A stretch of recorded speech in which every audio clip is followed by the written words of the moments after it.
اللہ کا واسطہ دیتا ہوں فیصلہ باد سے دھوکہ نہ کھاؤ، اس کے بازاروں سے دھوکہ نہ کھاؤ، ہوش میں آؤ، ہم غلط جا رہے ہیں۔ اور میرے بھائی اگر مر کے اللہ کے پاس جانا ہے تو اس زندگی سے واپس آؤ، واپس آؤ، میں اللہ کا اس کے رسول کا واسطہ دیتا ہوں۔ اگر مر کے کہیں اور چلے جانا ہے، اگر مر کے اللہ کے پاس نہیں جانا یا اللہ کے رسول کا سامنا نہیں ہے، جو مرضی کرو، پھر ہم بھی چھوڑیں، اب ہمیں بھی کچھ سمجھاؤ۔ ہم کیوں بول بول کے گلے کی ایک ایک رگ میں درد اتار بیٹھے؟ گھر چھوڑ چھوڑ چھوڑ چھوڑ، سارا وجود ہڈیوں میں درد اتر گیا ہے، تو کچھ ہمیں بھی راستہ بتاؤ کہ یہ راستہ ہے، اس پہ موج میلہ بھی ہوگا، اللہ بھی نہیں ملے گا۔ آؤ ہم سب پھر ہم بھی مل کر تمہارا ساتھ دیں۔ ہم کیوں ایسے کھاری اٹھائے ہوئے در کی ٹھوکریں کھاتے پھر رہے ہیں؟ میرے بھائیو، اور اگر ایسا کوئی راستہ نہیں ہے، اور میں بتا رہا ہوں کوئی نہیں ہے، کوئی نہیں ہے، کوئی نہیں ہے، میرے پاس کوئی مضمون نہیں بیان کرنے کو۔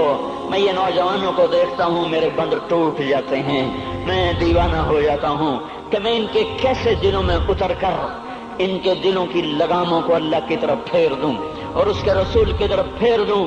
یہ جب گانے بجانے میں ڈوبتے ہیں، جب یہ رقص گاہوں کو چلتے ہیں، جب یہ تاجر غلط تولتے ہیں، اور جب یہ بینک سے قرضے لے کر لمبے لمبے نظام بناتے ہیں، پرائز بانڈ خرید کر دعائیں مانگتے ہیں، اللہ میرا بانڈ نکل آئے۔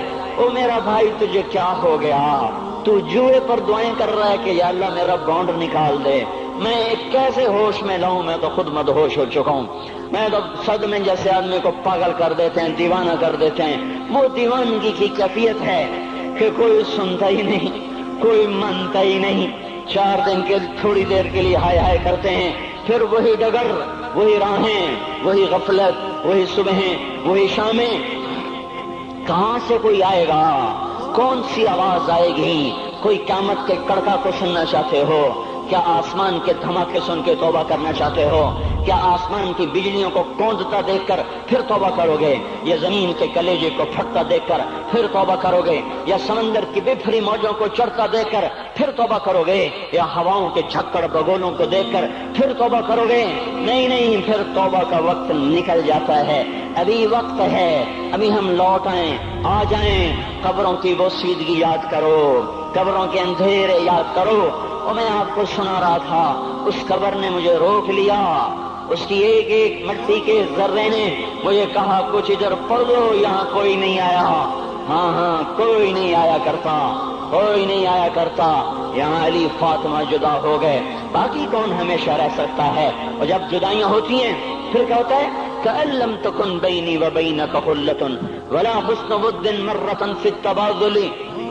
پھر ایسا ہوتا ہے جب جدائیاں ہو جاتی ہیں، پھر یوں ہوتا ہے کہ جیسے کبھی کوئی آیا ہی نہ تھا، کوئی مل بیٹھا ہی نہ تھا، کوئی ماں نہ تھی، کوئی باپ نہ تھا، کوئی بھائی نہ تھا، کوئی سنگی نہ تھا، کوئی ساتھی نہ تھا۔ اس طرح انسان بھلا دیتا ہے اپنے جھمیلوں میں گم ہو کر، ہنسی مذاق میں گم ہو کر۔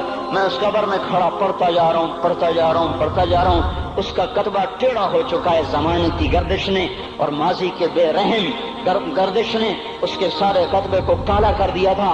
مجھے تجسس ہوا، میں دیکھوں یہ ہے کون جس کی قبر نے مجھ جیسے اجنبی کو رونے پہ مجبور کر دیا اور مجھے کھڑا کر دیا۔ میں قریب ہوا، میں نے جھاڑا تو پر لکھا ہوا تھا اللہ اکبر، رستم ہند امام بخش۔